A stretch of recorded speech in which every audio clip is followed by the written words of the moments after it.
मित्रांनो, आजचा आपला टॉपिक आहे आरोग्य विभाग भरती 2026 MPW जे पोस्ट आहे त्या पदासाठी वॉटरबॉर्न डिसीजमध्ये PYQ सिरीज आपण चालू केलेली आहे. PYQ सिरीजची आज पार्ट 2 आपण बघणार आहोत. पार्ट 2मध्ये मित्रांनो आपण 30 क्वेश्चन MCQs बघणार आहोत. ठीक आहे मित्रांनो, हे विथ एक्सप्लेनेशन म्हणजे एक्सप्लेनेशनच्या सोबत तुम्हाला 30 क्वेश्चन मी तुम्हाला दिलेले आहे. एकदम चॉईस क्वेश्चन मित्रांनो काढलेले आहे जे वारंवार विचारलेले क्वेश्चन्स आहे मित्रांनो. कारण की मित्रांनो कसं आहे माहिती आहे का, कॉम्पिटिशन खूप जास्त आहे. जेवढा तुमचं रिव्हिजन चांगलं होईल, जेवढं तुमचं समजा मॉक टेस्ट चांगले जाईल आणि जेवढे PYQs तुम्ही सॉल्व्ह करतील मित्रांनो, तरच आपल्याला समजा इस कॉम्पिटिशनमध्ये स्पर्धामध्ये टिकायला आपल्याला मार्क भेटेल. ठीक आहे मित्रांनो, म्हणून मी एकदम टॉप 30 क्वेश्चन काढलेले आहे. तुम्ही एका क्वेश्चनचे पूर्ण एक्सप्लेनेशन मी दिलेलं आहे मित्रांनो. प्रत्येक क्वेश्चनचं एक्सप्लेनेशनसह मी दिलेलं आहे. म्हणून मित्रांनो क्वेश्चन पूर्णपणे सॉल्व्ह करायचे प्रयत्न करा. मित्रांनो क्वेश्चन आला, तुमचे ऑप्शन दिसले का तुम्ही मग आपल्या मनात विचार करा का ह्याचा आन्सर काय होऊ शकतो, याचा आन्सर काय असू शकतो. म्हणून मित्रांनो मी तर उत्तर सांगणारच आहे मित्रांनो. 1-2 सेकंडमध्ये मी उत्तर सांगणार आहे. उत्तर सांगितल्यानंतर मी तुम्हाला एक्सप्लेनेशनसुद्धा करणार आहे. कारण की तुम्हाला एक्सप्लेनेशन माध्यमातून तुमचं रिव्हिजन चांगलं होईल मित्रांनो. ठीक आहे मित्रांनो, कारण की कॉम्पिटिशन खूप जास्त आहे. जेवढं तुमचं चांगलं रिव्हिजन होईल ना मित्रांनो, मी वारंवार सांगतो कॉम्पिटिशन खूप जास्त आहे. ठीक आहे मित्रांनो, म्हणून प्रत्येक स्टुडंटनी पूर्ण व्हिडिओ पहा मित्रांनो. ठीक आहे, चला सुरुवात करूया. पहिला क्वेश्चन आहे आपला मित्रांनो, कॉलेरा. काय मित्रांनो, कॉलेराचा प्रश्न क्रमांक कॉलेरा रोगाचा रोगकारकाचा जीव कोणता आहे मित्रांनो. काय मित्रांनो, कॉलेरा रोगाचा कारक जीव कोणता आहे मित्रांनो. आता ऑप्शन आहे माझा salmonella typhi, vibrio cholera, number C shigella dysentery आणि हेपेटायटिस ए व्हायरस. तर मित्रांनो ह्याचा कॉलेराचा रोगकारक कोणता आहे मित्रांनो, तर मित्रांनो ह्याचं उत्तर आहे विब्रिओ कॉलेरा. ठीक आहे मित्रांनो, विब्रिओ कॉलेरा. आता मित्रांनो स्पष्टीकरण पहा. कॉलेरा हा जीवाणूमुळे बॅक्टेरियामुळे होणारा रोग आहे. त्याचा कारक जीव म्हणजे विब्रिओ कॉलेरा आहे. हा स्वल्पविराम म्हणजे कॉमा आकाराचा ग्राम निगेटिव्ह जीवाणू आहे. हा स्वल्पविराम हा लहान आतड्यात क्लोराना टॉक्झिन तयार करतो. त्यामुळं तांदूळ धुतल्यासारखे पातळ जुलाब म्हणजे राईस वॉटर स्टूल होतात. परीक्षेसाठी लक्षात ठेवायचं म्हणजे मित्रांनो vibrio cholera is equal to cholera. Okay मित्रांनो, लक्षात ठेवा. आता दुसरा क्वेश्चन पाहूया. टायफॉईडचा रोगकारक जीव कोणता मित्रांनो. टायफॉईड कशामुळे होतो, काय मित्रांनो, टायफॉईडचा रोगकारक जीव कोणता. आता याचे ऑप्शन आहे मित्रांनो vibrio cholera, शिंगेला dysentery, Salmonella typhi आणि DHAV. मित्रांनो ह्याचं काय उत्तर आहे मग मित्रांनो, ह्याचं उत्तर आहे बघा मित्रांनो सल्मोनेला टायफी. काय मित्रांनो, सल्मोनेला टायफी. तर ह्याचं स्पष्टीकरण पाहू मित्रांनो. टायफॉईडचा हा जीवाणूजन्य रोग आहे. तो सल्मोनेला टायफीमुळे होतो. हा रोग दूषित पाणी अन्नाद्वारे पसरतो. जीवाणू रक्तामध्ये प्रवेश करून संपूर्ण शरीरात संसर्ग करू शकतात. आता लक्षात ठेवा एक्झाम ट्रिक मित्रांनो, salmonella typhi is equal to typhoid. काय मित्रांनो, salmonella typhi is equal to typhoid. दे मित्रांनो आता थर्ड क्वेश्चन पाहू आपण. Bacillary dysentery. काय मित्रांनो, बेसिलरी डिसेंट्री या रोगाचा मुख्य कारक जीव कोणता. ठीक आहे मित्रांनो, ह्याचा ऑप्शन आहे entamoeba, histolytica, shigella dysentery, vibrio cholera, E कॉली.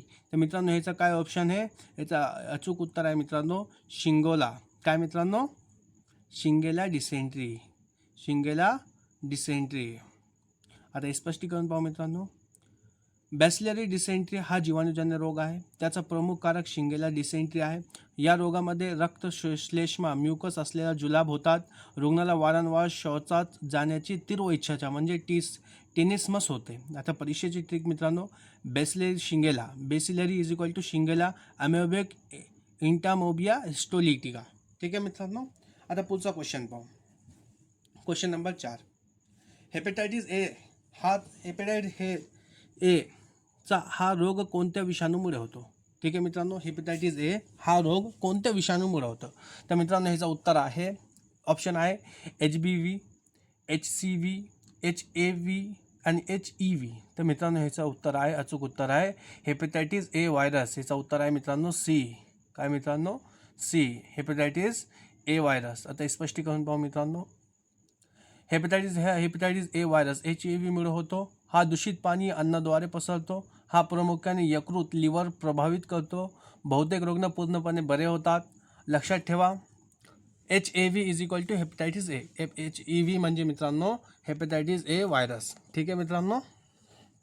आता पुढचा क्वेश्चन पाहू.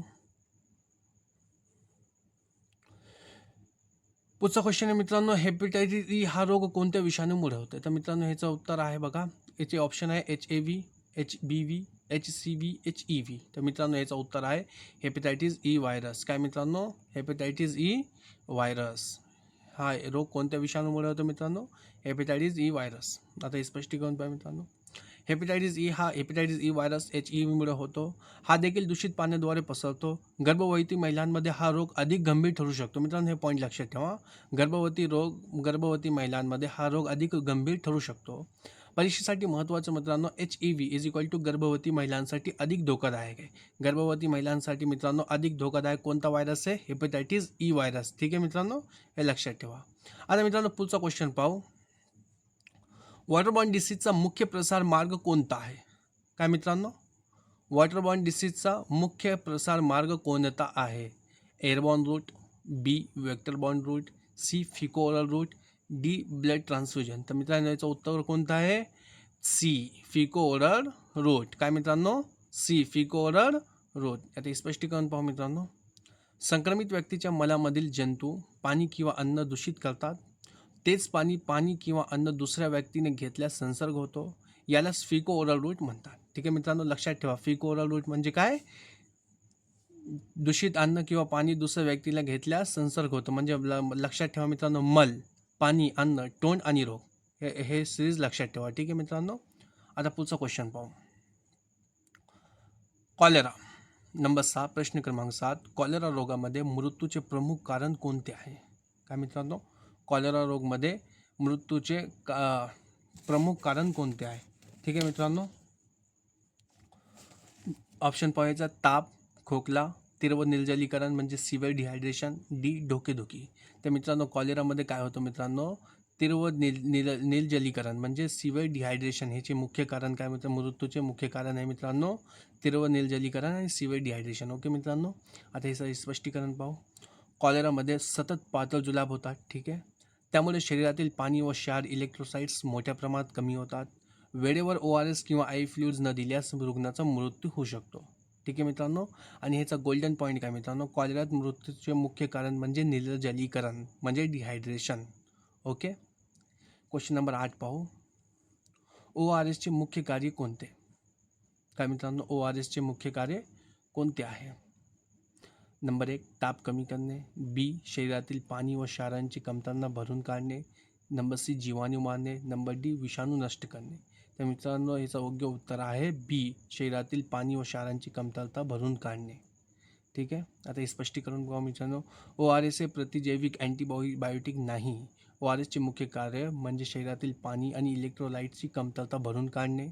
अतिसाराच्या उपचारात ORS हा सर्वात महत्त्वाचा उपाय आहे. लक्षात ठेवा मित्रांनो, ORS इज इक्वल टू जीव वाचणारे द्रव.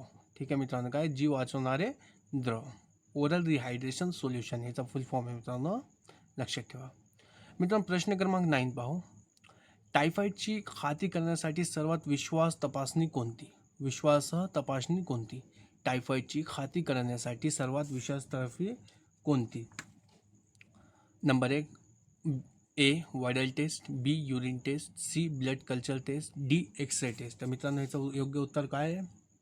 याचं योग्य उत्तर आहे मित्रांनो सी ब्लड कल्चर टेस्ट. काय मित्रांनो? Blood culture test. स्पष्टीकरण पाहू मित्रांनो, ब्लड कल्चर ही टायफॉईडची सुरुवातीच्या टप्प्यातील सर्वात विश्वासार्ह तपासणी आहे. वायरल टी ही सहाय्यक तपासणी आहे, परंतु तिच्या मर्यादा आहेत. आता मित्रांनो परीक्षेसाठी लक्षात ठेवा, gold standard test is equal to blood culture. कोणती मित्रांनो? Blood culture taste. ओके, आता प्रश्न क्रमांक 10 पाहू मित्रांनो, कॉलेरामध्ये मलाचे वैशिष्ट्यपूर्ण स्वरूप कोणते? कॉलेरामध्ये मलाचे वैशिष्ट्यपूर्ण स्वरूप कोणते?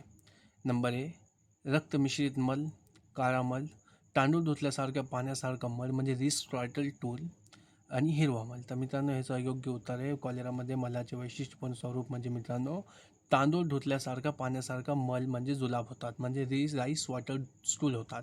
म्हणजे मित्रांनो एकदम तांदळाचं पाणी कसं असतं व्हाईट तसे जुलाब होतात. ठीक आहे, तसे पातळ जुलाब होतात मित्रांनो. ठीक आहे, आता याचं स्पष्टीकरण पाहू मित्रांनो, कॉलेरामध्ये मल खूप पातळ आणि पाण्यासारखा असतो. त्याचा रंग तांदूळ धुतल्यासारखा पाण्यासारखा राईस वॉटर स्टूलला दिसतो. हे कॉलेराचे अत्यंत महत्त्वाचे व वैशिष्ट्यपूर्ण लक्षण आहे. ठीक आहे. आता एक्झाम ट्रिक काय मित्रांनो लक्षात ठेवायची, राईस वॉटर स्टूल म्हणजेच is equal to cholera. Okay, rice water stool कशात होते मित्रांनो, कॉलेरामध्ये होतो. प्रश्न क्रमांक 11 पाहू मित्रांनो, कॉलेरामध्ये आढळणारा वैशिष्ट्यपूर्ण जुलाब कोणता? कॉलेरामध्ये आढळणारा वैशिष्ट्यपूर्ण जुलाब मित्रांनो कोणता? ठीक आहे. नंबर 1 रक्तमिश्रित जुलाब, बी तांदूळ धुतल्यासारखा पाण्यासारखा जुलाब, नंबर 3 काळा जुलाब, नंबर 4 हिरवा जुलाब. म्हणजे मित्रांनो ह्याचं योग्य उत्तर आहे तांदूळ धुतल्यासारखा पाण्यासारखा जुलाब, म्हणजे ऑप्शन क्रमांक बी. ओके. आता हे स्पष्टीकरण पाहू मित्रांनो, कॉलेरामध्ये अतिशय पातळ पांढरट आणि तांदूळ धुतल्यासारखे पाण्यासारखे जुलाब होतो. हे कॉलेराचे सर्वात महत्त्वाचे लक्षण आहे. ओके मित्रांनो, आता एक्झाम ट्रिक कसं लक्षात ठेवायचं, rice water stool is equal to cholera. Okay मित्रांनो, देन आता पुढं पाहू. प्रश्न क्रमांक 12, बॅसिलरी डिसेंट्रीमध्ये मलाचे स्वरूप कसे असते? काय मित्रांनो, बॅसिलरी डिसेंट्रीमध्ये मलाचे स्वरूप कसे असते? ऑप्शन पहा, ए फक्त पाण्यासारखा मल, बी तेलकट मल, सी रक्त व श्लेषयुक्त म्हणजे ब्लड इज इक्वल टू म्युकोस मल, डी काळा मल. तर मित्रांनो ह्याचं योग्य उत्तर काय? याचं योग्य उत्तर मित्रांनो सी, ऑप्शन क्रमांक सी, रक्त व श्लेष्मायुक्त ब्लड. काय मित्रांनो, रक्त व श्लेष्मायुक्त म्हणजे ब्लड प्लस म्युकोस मल. ठीक आहे मित्रांनो, आता लक्षात पाहू, स्पष्टीकरण पाहू. शिगेलामुळे आतड्यांमध्ये दाह होतं म्हणजे सूज होते. ठीक आहे मित्रांनो, त्यामुळे मलामध्ये रक्त आणि श्लेष्मा म्युकस दिसतो. आता मित्रांनो लक्षात ठेवा, blood is equal to mucus stool is equal to bacillary dysentery. म्हणजे मित्रांनो ब्लड आणि म्युकस स्टूल कशामध्ये होतात मित्रांनो, बॅसिलरी डिसेंट्रीमध्ये होतात. ठीक आहे. आता नेक्स्ट क्वेश्चन पाहू मित्रांनो, प्रश्न क्रमांक 13, हेपेटायटिस हे मुख्य कोणत्या अवयवांवर परिणाम करतो? का मित्रांनो, हेपेटायटिस हे मुख्यतः कोणत्या अवयवांवर परिणाम करतो? नंबर 1 हृदय, बी यकृत लिव्हर, नंबर सी मूत्रपिंड, नंबर डी फुफ्फुसे. तर मित्रांनो याचं योग्य उत्तर काय आहे? याचं योग्य उत्तर आहे ऑप्शन क्रमांक बी, यकृत म्हणजे लिव्हरवर परिणाम करतात. हेपेटायटिस हे लिव्हरवर परिणाम करतात, म्हणजे लिव्हरमध्ये ते काय करतात मित्रांनो, सूज आणतात. ओके. आता स्पष्टीकरण पाहू मित्रांनो, हेपेटायटिस म्हणजे यकृताची सूज, HAV म्हणजे हेपेटायटिस ए व्हायरस संसर्गामुळे यकृताचे कार्य तात्पुरते बिघडते. ठीक आहे मित्रांनो, हे लक्षात आलं असं. आता तुम्हाला आता एक्झाम ट्रिक काय मित्रांनो, hepatitis is equal to liver disease हे लक्षात ठेवा मित्रांनो. हेपेटायटिस म्हणजे हेपेटायटिस ए असो किंवा ई असो, हे कोणते डिसीज आहे मित्रांनो, लिव्हर डिसीज आहे. ओके. देन मित्रांनो प्रश्न क्रमांक 14, हेपेटायटिस ई कोणत्या गटासाठी अधिक धोकादायक आहे? हेपेटायटिस ई कोणत्या गटासाठी अधिक धोकादायक आहे? मित्रांनो याचे ऑप्शन पाहूया. ऑप्शन क्रमांक ए लहान मुले, बी वृद्ध व्यक्ती, सी गर्भवती महिला, डी खेळाडू. तर मित्रांनो ह्याचं योग्य उत्तर कोणतं आहे? योग्य उत्तर आहे मित्रांनो ऑप्शन क्रमांक 3 सी. काय मित्रांनो, सी म्हणजे गर्भवती महिला. हेपेटायटिस ई कोणत्या गटासाठी अधिक धोकादायक आहे मित्रांनो? गर्भवती महिलांसाठी. ओके. आता ह्याचा ऑप्शन पाहू मित्रांनो, हेपेटायटिस ईमुळे गर्भवती महिलांमध्ये गंभीर यकृत निकामी होण्याचा धोका वाढतो, म्हणून स्वच्छ पाणी आणि स्वच्छता अत्यंत महत्त्वाची आहे. एक्झाम पॉईंट मित्रांनो, HE hepatitis E virus pregnant women risk. काय मित्रांनो, hepatitis E virus is equal to pregnant women risk. Okay. आता मित्रांनो प्रश्न क्रमांक 15 पाहू, कॉलेरा प्रतिबंधासाठी कोणती लस उपलब्ध आहे? काय मित्रांनो, कॉलेरा प्रतिबंधासाठी कोणती लस उपलब्ध आहे? ह्याचे ऑप्शन आहे मित्रांनो, ऑप्शन क्रमांक A BCG, B OPV, C oral cholera vaccine, D MMR. तर मित्रांनो ह्याचं योग्य उत्तर आहे ऑप्शन क्रमांक C 3 oral cholera vaccine. Okay मित्रांनो, ओरल कॉलेरा वॅक्सिन. आता हे स्पष्टीकरण पाहू मित्रांनो, कॉलेरापासून संरक्षणासाठी तोंडावाटे दिली जाणारी कॉलेरा रस म्हणजे OCV म्हणजे ओरल कॉलेरा वॅक्सिन उपलब्ध आहे. मात्र सुरक्षित पाणी स्वच्छता हे सर्वात प्रभावी प्रतिबंधक उपाय आहे. ओके मित्रांनो. आता प्रश्न क्रमांक 16 पाहून, टायफॉईडपासून संरक्षणासाठी कोणती लस दिली जातात? का मित्रांनो, टायफॉईडपासून संरक्षणासाठी कोणती लस दिली जातात? आता ऑप्शन पाहू. Number 1 typhoid vaccine, number B BCG vaccine, option C hepatitis B vaccine, option D DPT. तर मित्रांनो ह्याचं योग्य उत्तर काय आहे? ह्याचं योग्य उत्तर आहे टायफॉईड वॅक्सिन, ऑप्शन क्रमांक ए टायफॉईड वॅक्सिन. ओके मित्रांनो, स्पष्टीकरण पाहू. टायफॉईड प्रतिबंधासाठी विविध प्रकारच्या लसी उपलब्ध आहे. जास्त धोका असलेल्या भागात किंवा व्यक्तींना लसीकरणाचा सल्ला दिला जातो. एक्झाम ट्रिक पाहू मित्रांनो, typhoid is equal to typhoid vaccine, हे लक्षात ठेवा मित्रांनो. Typhoid is equal to typhoid vaccine, हे लक्षात ठेवा. आता मित्रांनो नेक्स्ट प्रश्न पाहू. प्रश्न क्रमांक 17. हेपेटायटिस एचा मुख्य रिझर्वियर कोणता आहे मित्रांनो? हेपेटायटिस ए कशामुळे होतो? काय मित्रांनो, रिझर्वियर कोणता आहे? रिझर्वियर कोणता आहे? तर मित्रांनो ऑप्शन आहे, ऑप्शन ए डुक्कर, ऑप्शन बी टास, ऑप्शन सी मानव, ऑप्शन डी कुत्रा. तर मित्रांनो ह्याचं योग्य उत्तर काय मित्रांनो? ऑप्शन सी मानव. हे मानवामुळे होतो. ठीक आहे. हेपेटायटिस ए हा मुख्य रिझर्वियर कोणता मित्रांनो? मानवामुळे हे दुसऱ्याला होतो मित्रांनो. ठीक आहे. आता ऑप्शन पाहू, स्पष्टीकरण पाहू. हेपेटायटिस एचा मुख्य संसर्ग स्रोत आणि रिझर्व म्हणजे संक्रमित मानव, म्हणजे संक्रमित मानवामुळे तो दुसऱ्यांना पसरतो. संसर्ग प्रामुख्याने मलाद्वारे दूषित पाणी अन्नातून पसरतो. ओके मित्रांनो. आता पुढचा प्रश्न पाहू. प्रश्न क्रमांक 18. हेपेटायटिस ईचा प्रसार प्रामुख्याने कशाद्वारे होतो? हेपेटायटिस ईचा प्रसार, मित्रांनो ईचा प्रकार प्रामुख्याने कशाद्वारे होतो? तर मित्रांनो ह्याचे ऑप्शन आहे, ऑप्शन ए डास चावल्यामुळे, ऑप्शन बी दूषित पाणीमुळे, ऑप्शन सी रक्त संक्रमणमुळे, ऑप्शन डी श्वसन मार्ग. तर मित्रांनो ह्याचं योग्य उत्तर आहे ऑप्शन बी दूषित पाणीमुळे, दूषित पाणी किंवा अन्नामुळे. तर मित्रांनो स्पष्टीकरण पाहू.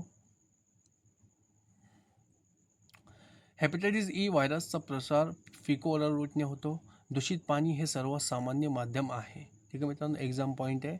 HEV हेपेटायटिस ई व्हायरस दूषित पाणीमुळे होतो. ओके.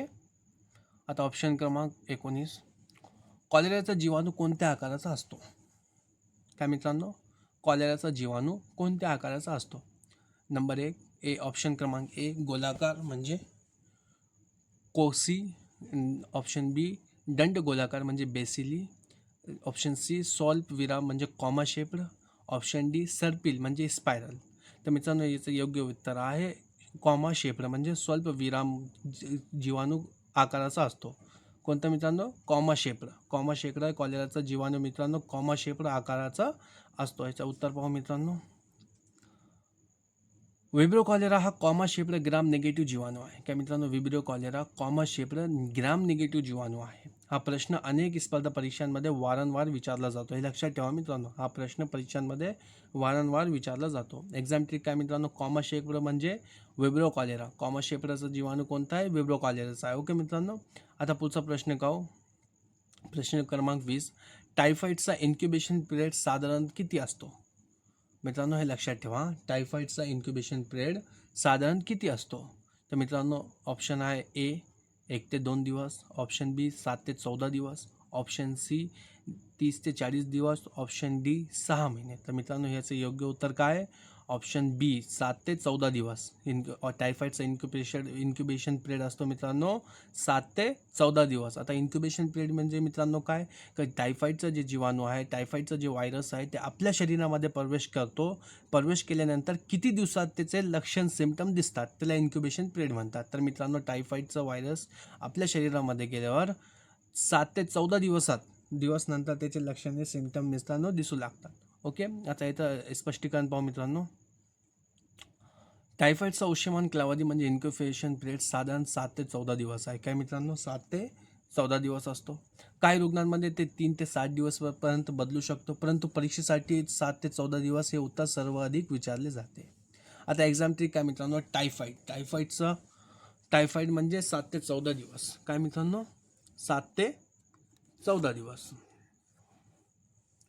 आता मित्रांनो प्रश्न क्रमांक 21. कॉलेराचा उष्णमान कालावधी इन्क्युबेशन पिरियड किती असतो? कॉलेराचा कशा, आता टायफॉईडचा आपण 7 ते 14 दिवस बघितलं मित्रांनो. आता कॉलेराचा बघू. कॉलेराचा इन्क्युबेशन पिरियड मित्रांनो किती असतो? ऑप्शन ए 1 ते 2 तास ते 5 दिवस. काय मित्रांनो, ऑप्शन ए 1 ते 2 तास ते 5 दिवस, ऑप्शन बी 10 ते 15 दिवस, ऑप्शन सी 21 दिवस, ऑप्शन डी 30 दिवस. तर मित्रांनो याचं योग्य उत्तर काय? याचं योग्य उत्तर आहे मित्रांनो 1 ते 2 तास किंवा 5 दिवस. कॉलेराचा काय मित्रांनो 1 ते 2 तास. ऑप्शन क्रमांक 1 ते 2 तास ते 5 दिवस. काय असतो मित्रांनो याचा इन्क्युबेशन पिरियड 1 ते 2 तास ते 5 दिवस. ओके. आता स्पष्टीकरण पाहू मित्रांनो. कॉलेराचा उष्यमान कालावधी साधारण काही तासांपासून तर 5 दिवसापर्यंत असतो. बहुतेक रुग्णांमध्ये लक्षणे 2 ते 3 दिवसात दिसू लागतात. एक्झाम ट्रिक मित्रांनो, कॉलेरा इज इक्वल टू काही तास ते 5 दिवस, हे लक्षात ठेवा. आता मित्रांनो प्रश्न क्रमांक 22 पाहू. बॅसिलरी डिसेंट्रीचा उष्यमान कालावधी किती असतो? म्हणजे बॅसिलरी डिसेंट्रीचा इन्क्युबेशन पिरियड मित्रांनो किती दिवस असतो? तर मित्रांनो याचे ऑप्शन आहे. ऑप्शन ए 1 ते 3 दिवस, ऑप्शन बी 10 ते 15 दिवस, ऑप्शन सी 30 दिवस, ऑप्शन डी 2 महिने. तर मित्रांनो ह्याचं योग्य उत्तर काय मित्रांनो? ऑप्शन ए 1 ते 3 दिवस. काय मित्रांनो? 1 ते 3 दिवस. बॅसिलरी डिसेंट्रीचा इन्क्युबेशन पिरियड मित्रांनो 1 ते 3 दिवस असतो. ऑप्शन क्रमांक ए. स्पष्टीकरण पाहू मित्रांनो. शिगेला संसर्गानंतर साधारण 1 ते 3 दिवसात लक्षणे दिसू लागतात. ओके. काही रुग्णांमध्ये हा कालावधी 7 दिवसापर्यंत असू शकतो. लक्षात ठेवा शिगेला 1 ते 3 दिवस. शिगेला इज इक्वल टू 1 ते 3 दिवस. शिगेला बरोबर 1 ते 3 दिवस. ओके मित्रांनो. आता प्रश्न पाहू. प्रश्न क्रमांक 23. हेपेटायटिस एचा उष्यमान कालावधी किती असतो? हेपेटायटिस एचा इन्क्युबेशन पिरियड किती असतो? म्हणजे याचे ऑप्शन आहे मित्रांनो. ऑप्शन ए 2 ते 5 दिवस, ऑप्शन बी 15 ते 50 दिवस, ऑप्शन सी 3 महिने, ऑप्शन डी 6 महिने. तर मित्रांनो याचं योग्य उत्तर काय मित्रांनो? याचं योग्य उत्तर आहे ऑप्शन बी 15 ते 50 दिवस. काय मित्रांनो? 15 ते 50 दिवस. ते स्पष्टीकरण पाहू. हेपेटायटिस एचा उष्यमान कालावधी मित्रांनो 15 ते 50 दिवस असतो. सरासरी 28 दिवस मानला जातो.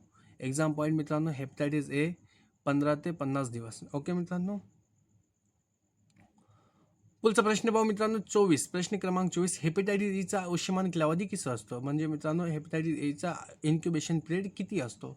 ऑप्शन आहे मित्रांनो ए 1 ते 3 दिवस, ऑप्शन बी 2 ते 10 आठवडे, ऑप्शन सी 6 महिने, ऑप्शन डी 1 वर्ष. तर मित्रांनो याचं योग्य उत्तर कोणतं आहे मित्रांनो? याचं योग्य उत्तर आहे मित्रांनो ऑप्शन बी 2 ते 10 आठवडे. काय मित्रांनो? 2 to 10 वीक्स. काय मित्रांनो? 2 ते 10 आठवड्याचं इन्क्युबेशन पिरियड आहे. स्पष्टीकरण पाहू मित्रांनो. हेपेटायटिस ईचा उष्यमान कालावधी साधारण 2 ते 10 आठवडे असतो. सरासरी 5 ते 6 आठवडे असतो. तर मित्रांनो आपल्याला लक्षात काय ठेवायचं? Exam trick. हेपेटायटिस ई व्हायरसचा इन्क्युबेशन पिरियड 2 ते 10 आठवडे असतो. मित्रांनो प्रश्न क्रमांक 25. कॉलेराच्या रुग्णाला सर्वप्रथम कोणता उपचार सुरू करावा? काय मित्रांनो? कॉलेराच्या रुग्णाला सर्वप्रथम कोणता उपचार सुरू करावा? मित्रांनो ह्याचे ऑप्शन आहे. ऑप्शन ए प्रतिजैविक म्हणजे antibiotic, option B ORS, option C painkiller, option D steroid. ठीक आहे मित्रांनो. तर याचं योग्य उत्तर काय मित्रांनो? याचं योग्य उत्तर आहे मित्रांनो ORS. काय मित्रांनो? Oral rehydration solution. Option be oral rehydration solution. मित्रांनो स्पष्टीकरण पाहू. कॉलेरामध्ये प्रथम निर्जलीकरण भरून काढणे हे सर्वात महत्त्वाचे असते. त्यामुळे सर्वप्रथम ORS द्यावे लागतात. काय मित्रांनो? ORS द्यावे लागतात. गंभीर रुग्णाला IV फ्लुइड्स दिले जातात. आता गोल्डन पॉईंट काय मित्रांनो? एक्झाम फर्स्ट ट्रीटमेंट म्हणजे इज इक्वल टू ORS. कॉलेराचा फर्स्ट ट्रीटमेंट काय मित्रांनो? ORS. ओके. पुढचा क्वेश्चन का मित्रांनो? प्रश्न क्रमांक 26. तीव्र निर्जलीकरण सिव्हिअर डिहायड्रेशन झाल्यास काय द्यावे? काय मित्रांनो? सिव्हिअर डिहायड्रेशन झाल्यास म्हणजे तीव्र निर्जलीकरण झाल्यावर सिव्हिअर डिहायड्रेशन झाल्यास काय द्यावे? याचे ऑप्शन आहे मित्रांनो. ऑप्शन ए ORS फक्त, option B antibiotic, option C IV fluids शिळेवाटे, ऑप्शन डी विटॅमिन्स. तर मित्रांनो याचं योग्य उत्तर काय? ह्याचं योग्य उत्तर आहे मित्रांनो IV फ्लुइड्स. काय मित्रांनो? तीव्र डिहायड्रेशन मानलेलं. लक्षात ठेवा मित्रांनो सिव्हिअर डिहायड्रेशन मानलेलं आहे. आता मित्रांनो इथं काय म्हणलं होतं 25 क्वेश्चनमध्ये? सर्वप्रथम काय ORS द्यावा आणि एकदमच डिहायड्रेशन झाल्यावर मित्रांनो त्याला IV फ्लुइड द्यायचं असतं. ठीक आहे मित्रांनो. Option C. आता स्पष्टीकरण पाहू. रुग्ण शॉकमध्ये असल्यास किंवा ORS पिऊ शकत नसल्यास त्वरित IV फ्लुइड्स देणे आवश्यक असते. यामुळे शरीरातील पाण्याची कमतरता लवकर भरून निघते. ओके मित्रांनो. आता एक्झाम पॉईंट काय मित्रांनो? Severe dehydration is equal to IV fluids. हे लक्षात ठेवा मित्रांनो. तीव्र निर्जलीकरण म्हणजे सिव्हिअर डिहायड्रेशनमध्ये IV फ्लुइड देतात आणि कॉलेराचं सर्वप्रथम औषध म्हणजे मित्रांनो ORS आहे. ओके. हे लक्षात ठेवा.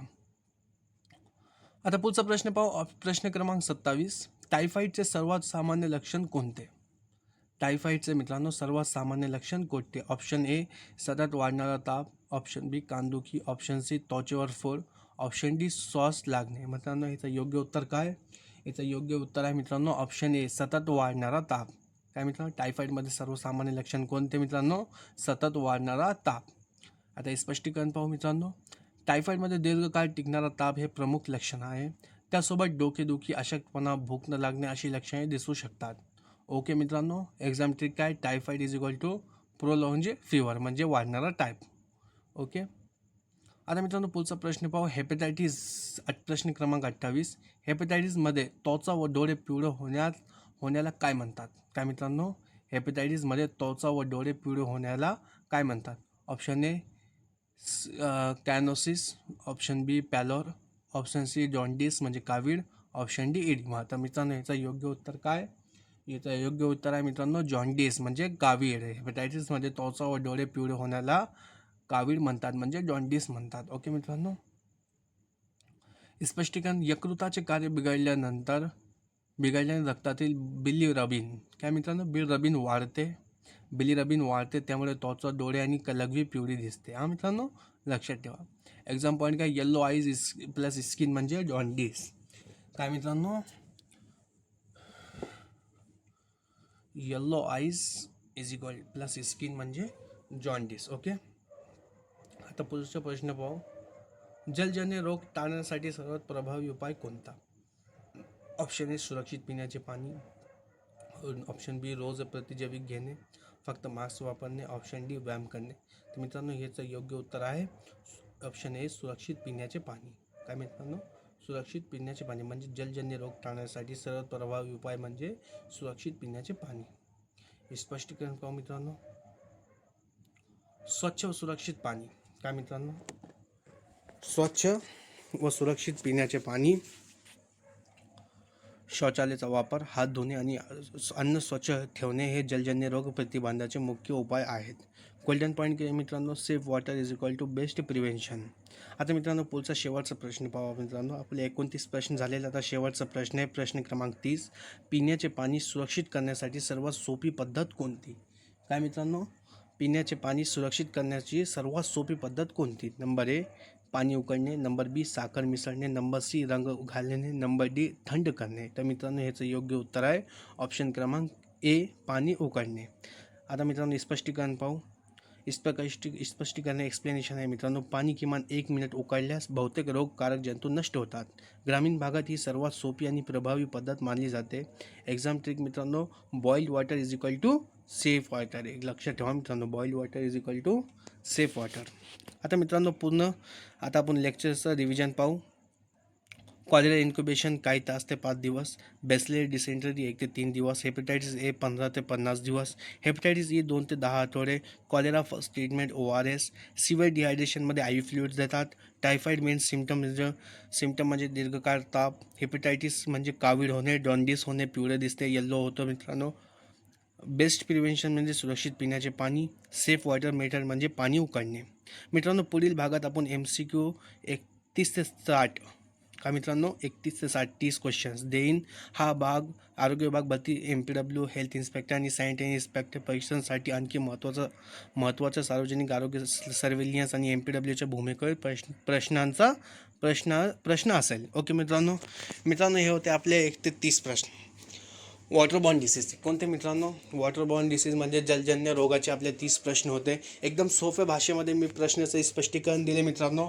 आणि आता तुमचं काम काय मित्रांनो, कारण की माझा मकसद माझा एम काय मित्रांनो की तुम्हाला जेवढं सोप्या भाषेमध्ये जेवढं समजून सांगायचा प्रयत्न आहे मित्रांनो. कारण की मित्रांनो कसं आहे का मागची जी भरती निघली होती 2023 तेव्हा कॉम्पिटिशन मित्रांनो खूप कमी होता, जागा मित्रांनो जास्त होते पण स्टुडंट्स. आता मित्रांनो मागची जे 2023ची जी भरती होती मित्रांनो त्याच्यामध्ये जागा मित्रांनो खूप जास्त होत्या पण स्टुडंट्स कमी होते मित्रांनो, कॉम्पिटिशन कमी होता. पण यंदा मित्रांनो काय मित्रांनो कॉम्पिटिशन खूप जास्त आहे. जागा आता मित्रांनो आता बहुतेक 7,000 प्लस काही जागा येणार आहे, 6,000 प्लस 7,000 प्लस पद असणार आहे.